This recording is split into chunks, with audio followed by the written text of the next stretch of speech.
Shalom, shalom, bien-aimés. Je crois par la grâce de Dieu que nous allons bien, que le Seigneur nous a fait beaucoup, beaucoup de bien durant cette semaine, qu'il nous a remplis de son esprit et qu'il nous conduit vers de verts pâturages.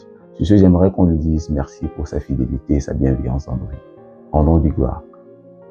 Tendre Père, merci. Merci pour la grâce que tu nous accordes d'être tes enfants. Merci pour le don de ton esprit, le Saint-Esprit en nous qui nous conduit dans toute la vérité. Merci pour le nom de Jésus, pour ta fidélité à notre endroit. Tu as dit que tu nous sommets une donne, toi qui nous gardes, toi qui veilles sur nous, toi qui assures pleinement notre sécurité. Nous te rendons gloire, Père.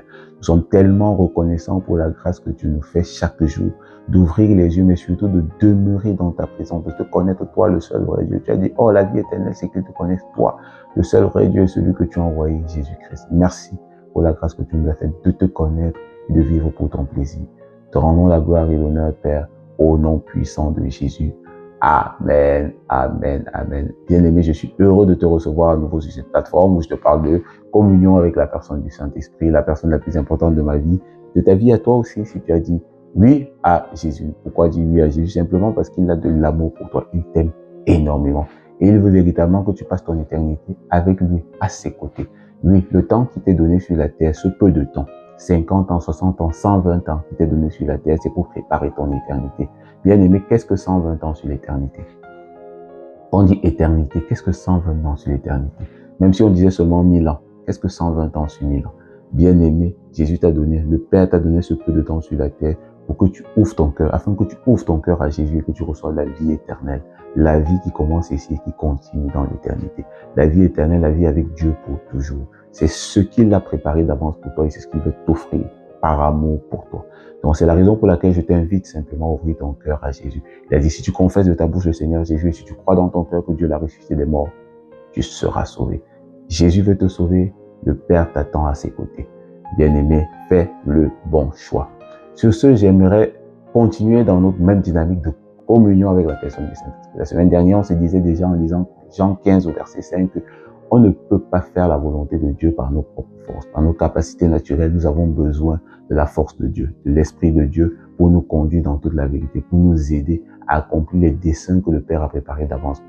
Par nos propres forces, par nos capacités naturelles, il est impossible d'accomplir la volonté de Dieu. On se dit donc, c'est une raison suffisante pour chercher davantage à être rempli chaque jour de l'Esprit afin qu'il nous conduise dans toute la vérité, afin qu'il nous permette d'accomplir les projets que le Père a préparés d'avance pour nous.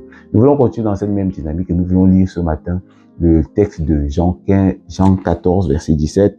Jean 14, verset 17 qui nous dit ceci, dans la version second 21. L'Esprit de la vérité que le monde ne peut pas accepter parce qu'il ne le voit pas et ne le connaît pas, mais vous, vous le connaissez car il reste avec vous et il sera en vous. Car il reste avec vous et il sera en vous. En fait, ici, c'est simplement Jésus qui s'adressait à ses disciples lorsqu'il leur disait que bientôt il s'en ira et quand il sera parti, il les enverra le Saint-Esprit. Il les enverra le Saint-Esprit, l'Esprit que le monde ne connaît pas, mais eux, ils le connaîtront parce que l'Esprit de Dieu sera non seulement en eux, mais il sera avec eux. Et mon point ce matin est de partager avec toi simplement le fait qu'aujourd'hui, ce que le Père attend de toi qui a accepté Jésus, c'est de vivre une réelle, une véritable relation avec l'Esprit qui est venu non seulement habiter en toi, mais qui est avec toi.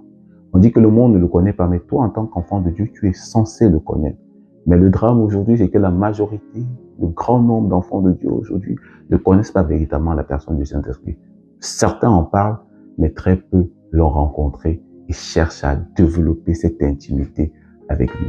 La plupart du temps, on préfère, quand je vais parler de religion, c'est de pratiques religieuses, on préfère fuir notre réelle responsabilité parce que le Saint-Esprit, en fait, en nous rend responsables. On préfère botter en touche notre responsabilité pour aller parfois, on préfère affluer parfois seulement dans l'église le dimanche. On préfère juste venir le dimanche, encore, si on rendait même un peu. On préfère affluer le dimanche, satisfaire notre conscience et rentrer à la maison. Mais la vérité, c'est que lorsque tu es devenu enfant de Dieu, tu as reçu l'Esprit de Jésus. Tu as reçu le Saint-Esprit qui veut développer une amitié avec toi, qui veut développer une relation avec toi, qui veut consolider une relation, une amitié avec toi. Et la vérité, c'est que tu devrais apprendre à le connaître. Et comment est-ce que tu fais ça? Ça commence par un cœur sincère. Parce qu'à la vérité, ce qu'il désire d'abord, avant toute chose, c'est ton cœur. C'est ton cœur. Il a dit de garder ton cœur, garde ton cœur plus que toute autre chose, car de lui proviennent les sources de la vie. Ce qu'il désire, c'est d'abord ton cœur. Est-ce que tu es quelqu'un de sincère, qui a reconnu que non seulement j'ai accepté l'Esprit de Jésus, qu'il vit en moi, mais ça commence simplement par lui dire, je veux te connaître. Je veux apprendre à te connaître. Non, je ne te connais pas assez. Parce que parfois, on croit le connaître, je ne te connais pas assez. On parle du Dieu tout-puissant, du Dieu éternel. Honnêtement, je ne te connais pas assez. Je veux te connaître. Apprends-moi, révèle-toi à moi. Moi, je suis juste quelqu'un qui a ouvert son cœur à ta présence, qui a ouvert son cœur à Jésus. Mais maintenant, je veux apprendre à te connaître. Je veux développer une amitié avec toi. Je sais que c'est ce que toi tu veux. Alors moi, je veux te connaître. Révèle-toi à moi. Apprends-moi à te connaître. Au travers des Écritures, certainement, il va te parler. Mais avant toute chose, il faut que ton cœur soit authentique, ton cœur soit sincère, ton cœur soit vrai. Et à ce moment-là, tu verras qu'il va commencer à te conduire, il va commencer à se révéler à toi, il va commencer à te parler. Et chaque fois que tu auras des questions, commence par les lui poser.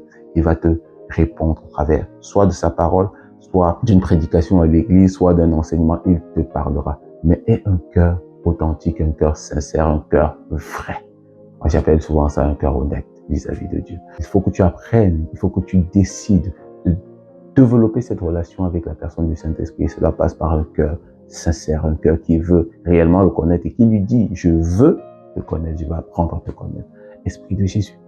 Ça, c'était mon point pour toi ce matin et je prie que tu captes quelque chose de mes faibles mots. Sur ce, je ne peux que t'encourager à pratiquer cette parole et à une prochaine vidéo. Ciao, ciao. Bye, bye.